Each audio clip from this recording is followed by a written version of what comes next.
puto with cheese, egg, salt 1 teaspoon, 1/4 na cooking oil, mix, 2 cups na kakang gata or unang gata, coconut milk, 1 and 1/2 na sugar, then mix.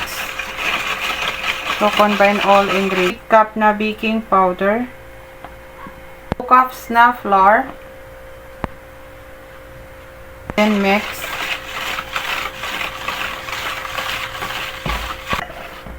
Pag ganito, sasalain na natin to. Pagkatapos natin salain, ito na yung lilipat na natin sa hulmahan. Yung pan na yan, ay naglagay ako ng cooking oil, pinunasan ko dahil nga isang pan.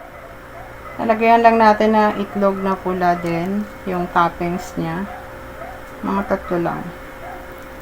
Kasi pang pagkain lang naman to, para may style. Ito lang 12 minutes. Ito yung steamer. Tapos sa katamtamang apoy.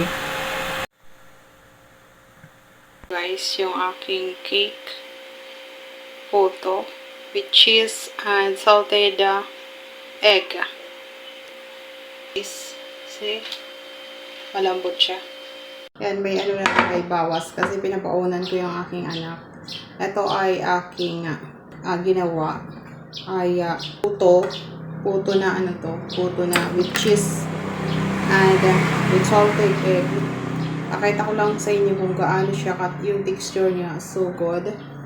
Fluffy at the same time is madali lang siyang gawin.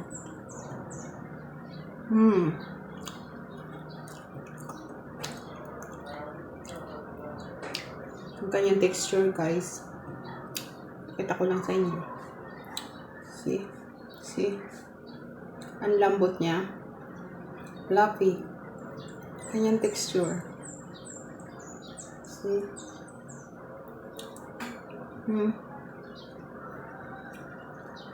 Lambot. Pag nag-crave ako, nakain talaga ako. Salted egg.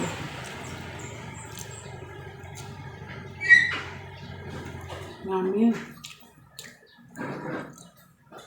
Kanyang texture, so good.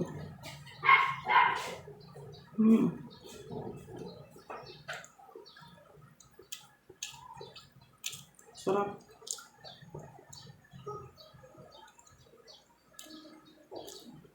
Ang sarap niya.